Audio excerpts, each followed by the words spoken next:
하고 싶었는데 밑도 끝도 없이 니네한테 공산주의를 설명하고 있을 수는 없고 밑도 끝도 없이 니네한테 자유주의, 자본주의를 설명할 수는 없어. 그런데 어쨌든 얘를 모르고 있으면 작품이 안 읽히거든요. 꼭 알고 가셔야 돼.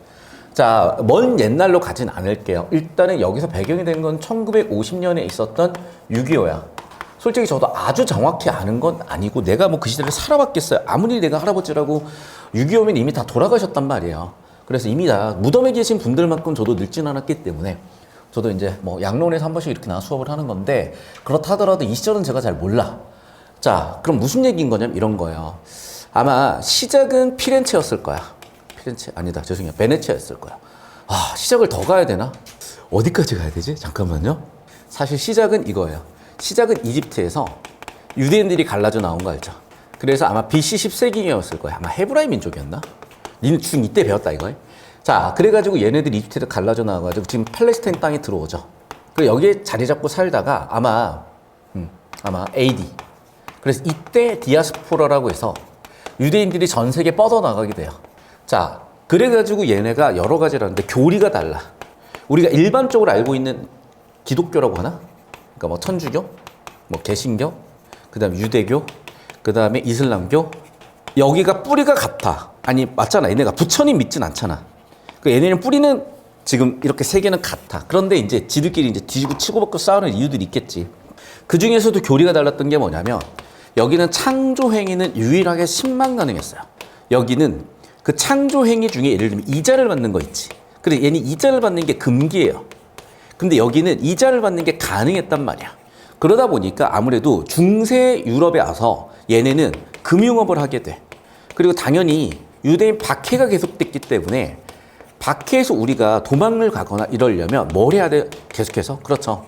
금 같은 귀금속 같은 거 그리고 머릿속에 집어넣어야 돼. 그래서 얘네들은 기본적으로 문자를 알았고 지능이 있었고 지혜가 있었고 금융업에 대한 기본적인 개념 세팅이 끝났던 친구들이야. 그러다 보니까 전 세계 최초의 금융업이라고 할 수 있는 게 어디 시작을 했냐? 얘네가 일단 첫 번째 있었던 곳이 베네치아예요. 그러다가 막 전쟁, 십자군 전쟁 터지고 막 전쟁 복잡해지다가 얘네들이 스페인으로 가. 그래서 사실 스페인이 한때 전 세계 최강대국이었죠. 그리고 나서 어디로 가니? 네덜란드로 가요. 그래서 네덜란드의 동인도 회사가 나와. 그러니까 여기에 최초로 주식회사입니다. 그래서 이때부터 금융의 시작은 여기로 보고요. 주식회사의 시작, 즉 자본주의의 시작은 여기로 보는 거야. 자, 그리고 다시 여기는 영국으로 갔고 뭐 지금의 미국까지 왔겠죠. 어쨌든 이 흐름에서 시작이야. 너무 오래 갔니? 괜찮아 얘들아. 그러다가 자본주의가 기술혁명을 만나요. 산업혁명이요. 그러다 보니까 뭐가 달라진 거냐? 기존에는 우리 인간이 동력이었어요. 그러다가 산업혁명이 들어오니까 기계동력이 나타나 버리지. 그래서 아예 생산력의 차원이 달라져요. 여기에 생산력은 거의 무한대라고 보시면 돼. 결과적으로 산업혁명 이후에 잡히고 계시죠. 생산력이 무한대로 쏟아져 나오면서 우리 인류는 엄청난 발전을 이제 겪게 된 거죠. 근데 문제는 그 산업혁명 과정에서 변화가 있었잖아. 여기서 엄청난 비인간성이 생겨났을 거야. 특히 그게 1차 세계대전으로 이어졌고 그 1차 세계대전은 세계대공황으로 이어져요. 자, 이 대공황의 원인 이거였어.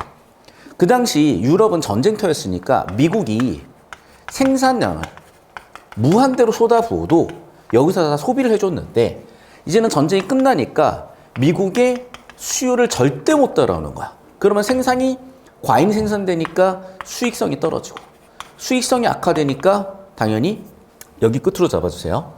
고용을 줄여버리고 고용을 줄여버리니까 수요가 더 줄어드는 문제에서 두 가지 해결 방법이 나와요. 첫 번째, 생산을 통제하자가 공산주의야. 그래서 좀 더 엄밀하게 공산주의는 경제를 계획적으로 가져가고요. 두 번째는 이거다. 공산이라는 게 무슨 뜻이냐면 생산수단, 자본을 어떻게 하자? 공동 소유하자. 그리고 공동 생산하자. 그리고 공동 분배하자. 그래서 산업혁명 이후에 있었던 여러 가지 빈부격차 같은 비인간적 문제와 1차 세계대전 이후에 있었던 대공황이라는 두 번째 문제를 해결하기 위해서 얘는 이런 선택을 한 거고 이제 수정자본주의라고 간 거죠. 그래서 수정자본주의는 자본주의 때문에 인간의 비인간성도 대공황도 생긴 걸 안 거지. 수정자본주의는 어떻게 간 거야? 야, 너무 우리가 이렇게 생산자와 소비자, 즉 기업과 가게를 놓고 보면 이 노동자는 항상 피해를 볼 수밖에 없으니까 중간에 정부가 개입을 해가지고 심판을 봐주자 이런 구조로 가요. 뭐 결론은 얘네가 이겼겠지. 그런데 기본 세팅이 달라. 여러분 땡땡주의가 붙으면 무조건 종교거든요. 그래서 얘네는 공산주의를 유일 종교로 썼어. 반면에 여기는 그러다 보니까 좀 더 자유 진영에 가까웠겠죠. 여기는 좀 더 일단 독재에 가까웠을 거예요. 그래서 이런 식으로 자유를 억압하는 체제, 자유롭게 해주는 체제로 가는 거야. 왜? 계획경제 자체가 생산량을 통제하고 억압하는 거잖아. 여기까지 됐어? 그러니까 이 흐름이 쫙 한번 있었던 거야. 자, 그럼 봐. 그럼 이때 있었던 내적 갈등은 뭐냐면 사실 그때 우리 조선은요 어땠었냐면 완전 거의 중세였죠. 일부 근대가 있었으나 이 일부 근대도 전부 다 일제의 필요 때문이야. 그럼 이 사람들은 문맹률만 98.5%인가 그래요. 그러니까 아는 게 하나도 없어. 글도 못 읽어. 그런데 어쩌겠어요? 소련 내려왔죠? 미군 올라왔죠? 결국에는 여기는 어떻게 돼? 공산진영. 여기는 어떻게 돼? 자유진영으로 갈릴 수밖에 없었던 거야. 그러니까 엄밀하게는 자본주의죠.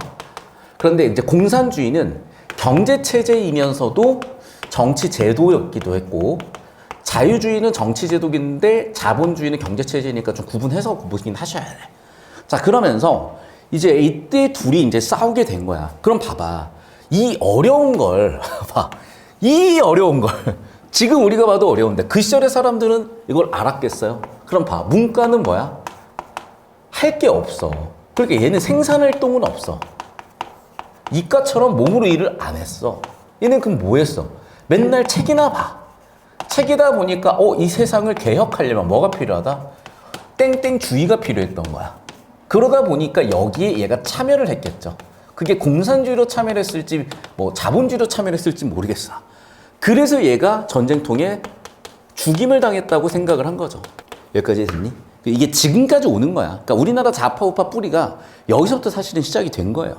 여기까지 되셨어? 자, 그래서 필기 정리하시면 되겠고, 자, 그러면 한마디로 정리할게. 이 많은 내용을 한마디로 정리하면 이걸 뭐라 그런다? 이념 갈등이라고 하는 거야. 언제 있었던? 1920년대부터 시작이 되긴 하는데 이 극단적으로 갈등이 뻥 하고 폭발된 거는 1950년 6월 25일부터 이게 뻥 하고 터져서 지금은 사실은 많이 잦아들었죠. 그래서 그래프를 좀 그려보면 이렇게 그릴 수 있을 것 같아. 이게 언제 시작이 됐냐? 아마 1920년 정도? 1919년? 뭔가 그때 뭐 레닌 같은 게 무슨 프롤레타리아 혁명 이런 거 하면서 공산당 선언을 했을 거야. 그러니까 뭔가 갈등은 심화가 됐었겠죠. 근데 그때 변곡적으로 확 올라갔다가 이렇게 그리면 아예 그릴 수가 없는데 뭐 처음엔 조금 올라다가 이때 한번 확 올라갔다가 우리나라 기준은 언제? 1945년에 미친 듯이 올라간 거죠. 미친 듯이 올라갔다가 지금은 오히려 좀 내려왔죠. 언제쯤 내려왔을까 생각을 해보잖아. 아마 이때 했을 것 같은데 1994년에 뭐가 있었냐면 북핵 위기라는 게 있었고 맞나? 나 잘 모르겠다. 이때 이 시절을 쭉 지배했었던 김일성이라는 애가 있었어요. 여기가 죽었어. 그럼 죽고 나면서 뭔가 좀 화해 무드로 갔거든요. 그래서 중간중간 정권에 따라서 한 번씩 이렇게 오락가락 하지만은 옛날에 서로 막 죽일 정도로까지 갈등은 없으니까. 근데 어쨌든 이렇게 아팠던 상처들이 남아있을 거 아니야. 그래서 이 아팠던 상처들을 다루는 주제 작품 이념 갈등을 다룬다라고 얘기를 하는 겁니다. 영상 끊었다 갑시다.